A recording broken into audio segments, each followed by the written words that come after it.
박삼구 전 금호아시아나그룹 회장이 구속됐습니다. 검찰이 구형한 그대로 징역 10년의 중형을 선고받았습니다. 과거 경영 위기를 맞았을 때 계열사 지분을 하나하나 매각하면서 가까스로 고비를 넘었던 박 전 회장은 팔아넘긴 계열사들을 되찾고 싶었습니다. 총수 일가의 지분율이 높은 계열사를 통해서 말이죠. 이른바 그룹 재건 계획입니다. 자, 그런데 이게 생각처럼 쉽지가 않았습니다. 무엇보다 금호그룹이 그룹의 최상단인 금호산업을 인수하는 데 자금이 너무나 많이 필요했던 거죠. 결국 계열사들까지 동원해서 불법을 저지른 겁니다. 재판부는 죄질이 나쁘다고 질타했는데요. 구체적인 혐의들은 홍민기 기자가 정리했습니다.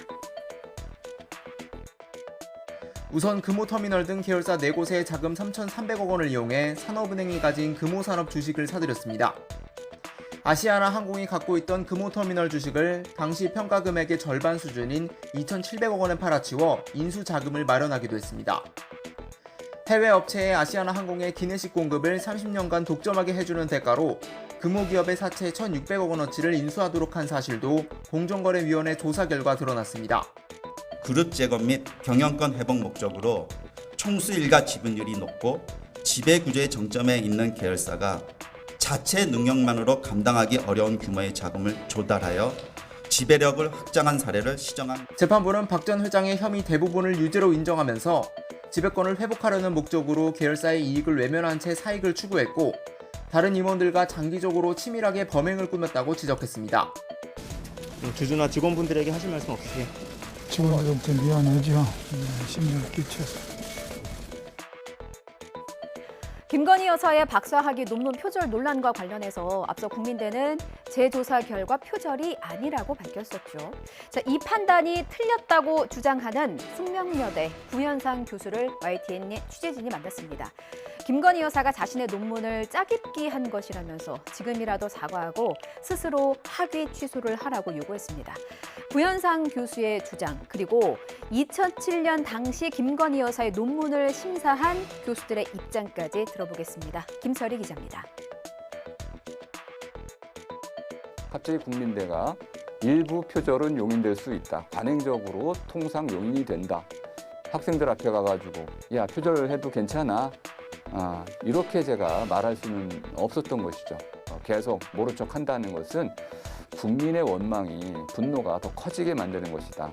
학위에 대한 취소 요구, 이런 것들이 담겼을 때, 행동으로 이어졌을 때 진정한 사과가 된다.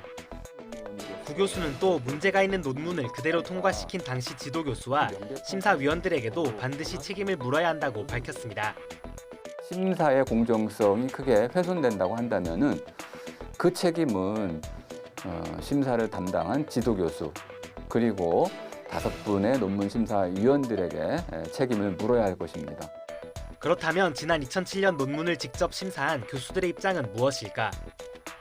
한 심사위원은 YTN과의 통화에서 당시 논문 검증 절차에 아무런 문제가 없었다고 강조했습니다. 개인적으로 저 심사 꼼꼼히 했고 표절 부분은 제가 확인할 수가 없잖아요. 뭐 제시도에서 본인이 하고 뭐 검증위원회가 따로 있어요. 발표하는 거 설문을 보고 기류음도 하고 했어요. 그러니까 제 날이 맞고요. 그래도 주제 부분은 제가 뭐 좋다 나쁘다 할 수 없는 거잖아요. 취재진은 지도 교수에게도 여러 차례 연락을 시도했지만 답변을 들을 수 없었습니다. 삼성전자 세탁기가 폭발했다. 어제에 이은 후속 보도입니다.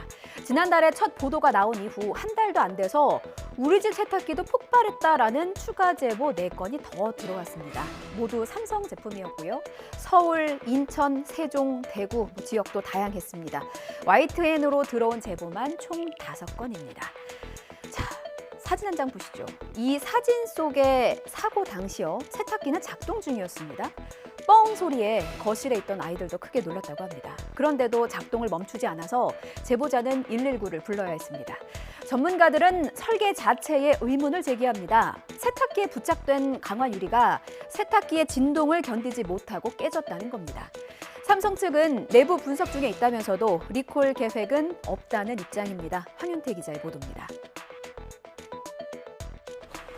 다용도실 안에 깨진 검은 유리 조각이 어지럽게 널려 있고 세탁기는 여전히 돌아가고 있습니다. 인천의 한 아파트에서도 삼성전자 세탁기가 폭발한 겁니다. 구매한 지 6개월도 되지 않은 사실상 새 제품이었습니다. 그냥 폭발했다고 하긴 그렇고요. 조금 뭐가 좀 앞으로 튀어나오는 듯한 하면서 바로 폭발을 하면서 분사가 됐고요. 아이들이 여기 소파에 앉아 있었는데 아이들이 저 앞으로 도망갈 정도로 소음이 컸어요. 엄청나게 컸어요. 폭발하듯이 그냥 뻥 하고 엄청난 큰 소음이 들렸죠. 폭발 사고가 이어지자 일부 지역에서는 현금 보상도 이뤄진 것으로 파악됐습니다. 저희가 지금까지는 제가 지금 한 2건, 3건 정도 발생했거든요. 10% 한강보다 해드렸습니다. 지금까지 뭐 그 이상 요구하신 분은 안 계세요. 그렇지만 소비자들은 보상보다는 정확한 원인 규명이 우선이라는 입장입니다. 그 이후로 쓰고는 있는데 항상 불안해가지고 지금 저희는 보상을 요구했던 건 아니라서 그렇게 말을 하니까 그때도 원인을 얘기 안 해주고 그냥 10% 얘기만 하시는 거예요. 전문가들은 세탁기에 부착된 강화 유리가 진동을 견디지 못하고 깨졌을 가능성이 있다고 보고 있습니다. 설계 자체가 그 세탁기에서 가해질 수 있는 압력을 충분히 반영을 못했을 수가 있고요. 또 한 가지는 그 소비자분들이 말씀하신 것처럼 이제 유리 소재 자체가 약간 뭐 불량일 수 있고요. 삼성전자는 드럼 세탁기 일부 제품에서 강화 유리 이탈 현상을 확인했다면서 무상으로 문 교체 서비스를 진행하겠다고 설명했습니다. 다만 리콜 계획은 현재로선 없다는 입장입니다.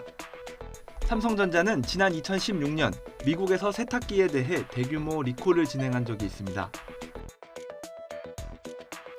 다음 소식입니다. 은행의 주택담보대출 주담대의 변동금리 기준은 코픽스입니다.